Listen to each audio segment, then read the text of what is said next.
territorios que tiene la ciudad de Montevideo y que tiene tanto el Uruguay. A eso nos referíamos. En relación a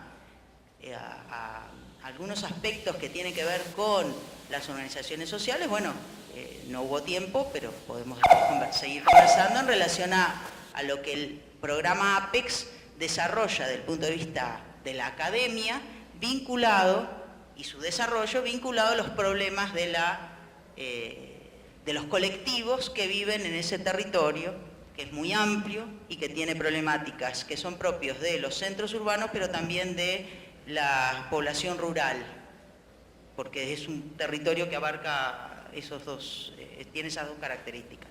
Digo, daría para seguir conversando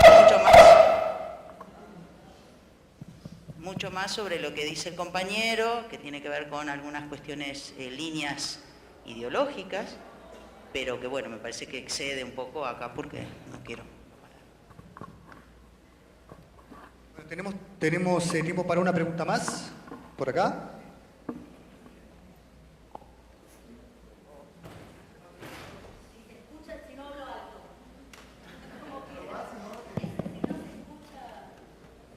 Hola, ¿se escucha bien? Para Paulo Amarante. Yo vengo de Argentina, de la Universidad Nacional de Mar del Plata. Somos un proyecto de extensión de la universidad que se llama Colectivo Crisálida. Y en relación a algo que planteó el doctor Amarante, que él decía que hay que retomar la dimensión de la lucha antimanicomial de los años 70. Y dijo algo que me quedó resonando y quisiera que lo pueda ampliar. Usted dijo que el movimiento de la lucha antimanicomial de los años 70 se perdió sobre todo en las instituciones y se perdió en el Estado. Entonces, si nosotros tenemos que retomar esa lucha antimanicomial con toda su experiencia y con todo su recorrido hoy, ¿usted qué diría? ¿Qué nos podría decir para que no se vuelva a perder? Este é o desafio. Exatamente. Tá? Está lendo? Exatamente esse é o desafio, de como fazer um movimento social que não seja Estado, que não seja governo, nós outros, não somente a minha interpretação, não somente no campo, no âmbito do desenvolvimento do movimento social de saúde mental, mas de movimentos sociais em geral, nós outros tivemos uma apropriação muito significativa dos movimentos sociais como parte do Estado. Se pode dizer de cooptação, de incorporação do pensamento crítico a um movimento reformista no interno do Estado. E penso que o problema é como seguir fazendo as lutas sociais sem ser Estado. Sem ser Estado. Nós outros de movimento social não necessitamos ou não devemos cambiar a ser Estado. Devemos exigir do Estado, exigir do governo, lutar, mas sempre com esta diferença de que uma coisa é uma coisa, outra coisa é outra coisa. E disse essa frase aqui. O problema é este: muitos liderazgos sociais em pouco tempo se tornaram profissionais do Estado, se tornaram gestores, se diz, diretores e tudo isto, e perdemos este distanciamento crítico, a postura crítica. Ser a crítica, incluso para poder entender como eu creio que teremos outra oportunidade, que não se findou, né? Agora deve sair, lutamos para cambiar novamente e começar outras coisas, mas devemos ter uma crítica.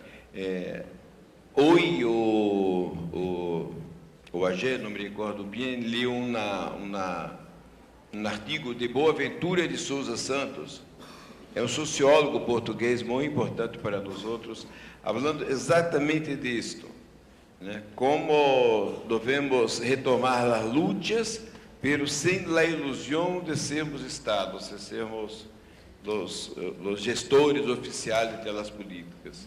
Senão, perdemos. Pouco esto. Tenemos tiempo para una pregunta más.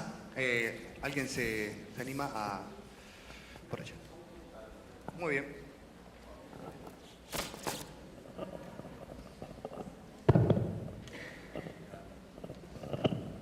Bom dia a todos.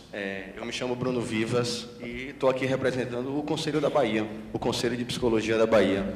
Eu vim a convite de Ana e como baiano também, eu não sei se eu vou ser tão obediente assim, né? Eu vou fazer objeções, na verdade.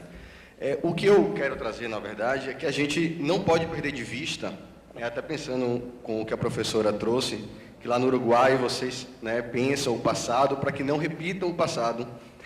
Nós não podemos perder de vista que os direitos humanos foi um projeto da Revolução Francesa. Então, é um projeto neoliberal, né? Desde o seu princípio, é um projeto neoliberal, né, e que exclui os negros, as mulheres, os deficientes do processo democrático.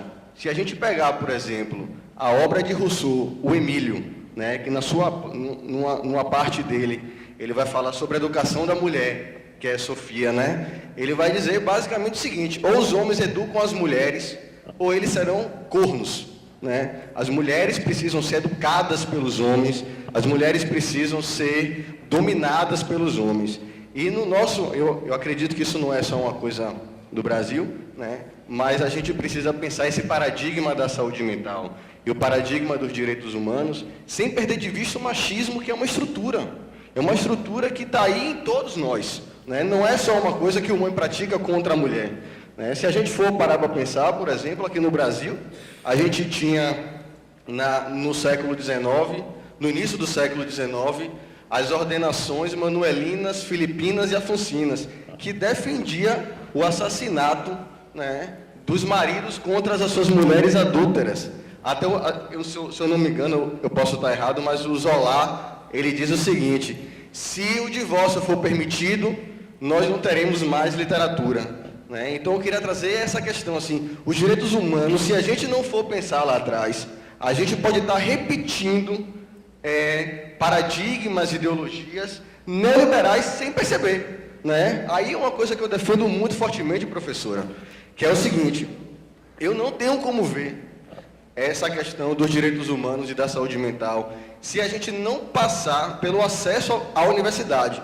É muito interessante que a gente pense o atendimento que a gente fornece aos usuários, mas temos que pensá-los não apenas como usuários, mas como os construtores da jurisdição, da legislação, das políticas públicas, que vão ser direcionadas a eles próprios também, né? O tão famigerado direito ao delírio, que Eduardo Galeano tanto falava, né? Então, assim, nós fazemos direitos neuróticos, vamos dizer assim, né? E assim, é muito complicado eu falar pelo outro, eu dizer o que o outro vai querer ter, né? Então, eu penso que da mesma forma que a gente está discutindo aqui essa questão dos direitos humanos envolvendo a loucura, envolvendo a psicose, envolvendo, né, o sofrimento psíquico, a gente tem que pensar uma questão anterior, que é o acesso à educação, é o acesso à universidade, ao lugar de fala. A gente tem um discurso muito perigoso aqui, professora, que é o seguinte: mas temos que começar com a educação de base, porque a educação de base é ruim, o ensino superior... Eu falo muito rápido, é porque a gente fala assim, né, Ana? Lá na Bahia fala rápido demais. Nós temos que pensar o seguinte, que não se trata, nesse momento, eu acho, de ter uma educação de qualidade no ensino superior. Claro que a gente precisa ter isso, né? Mas de dar um lugar de fala, de dar um lugar de acesso. Eu estou cansado de pensar apenas o sofrimento, quem sofre, né, com sofrimento psíquico, apenas como usuário, mas ele tem que ser o psicólogo, ele tem que ser o psiquiatra, ele tem que ser o legislador da sua própria vida. Como, por exemplo, a gente nega o direito ao delírio e a gente nega o direito à infância, o direito a brincar. Eu, na semana retrasada, eu estava fazendo uma palestra sobre psicologia escolar e educacional. E assim, a gente falou para muita gente, só que a gente não consegue falar para criança. A gente não consegue trazer tudo isso que a psicologia traz para que uma criança entenda, ou para que uma criança participe do processo que é dela, né? Então era mais ou menos isso que eu queria deixar como reflexão.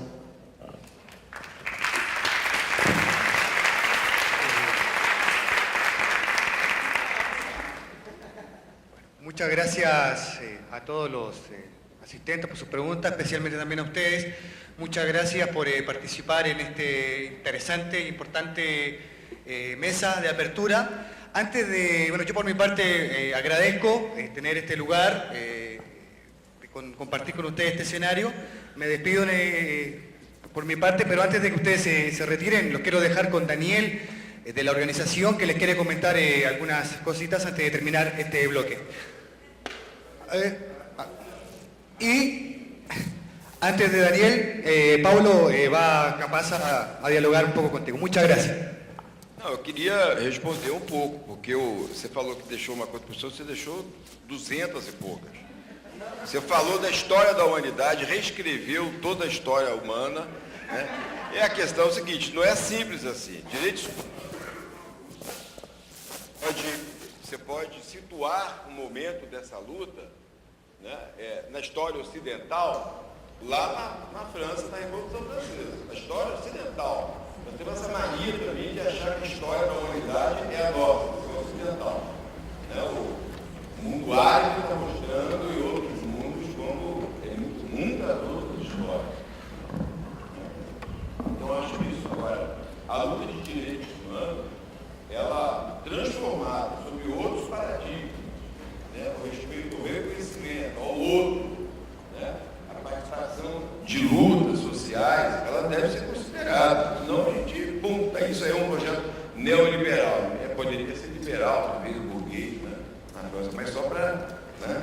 Senão você não estaria no conceito de profissionais de uma categoria lutando para construir alguma coisa que é mais do que direito do psicólogo, né? Nós estamos, no fundo, lutando para que também, não só direitos de pacientes, usuários, como a Carla falou, mas direitos de pessoas sobreviventes da psiquiatria, vítimas da psiquiatria, psiquiatrizados, né? Toda a sociedade que se torna mero consumidor de um mercado e das instituições que são ao mesmo tempo mercado e são ao mesmo tempo estratégias de controle, de disciplina, né, de dominação. Então, claro. E ó, você falou que baiano fala rápido, você não conhece o pessoal lá de Rosário. Pegou só um pouquinho. Né?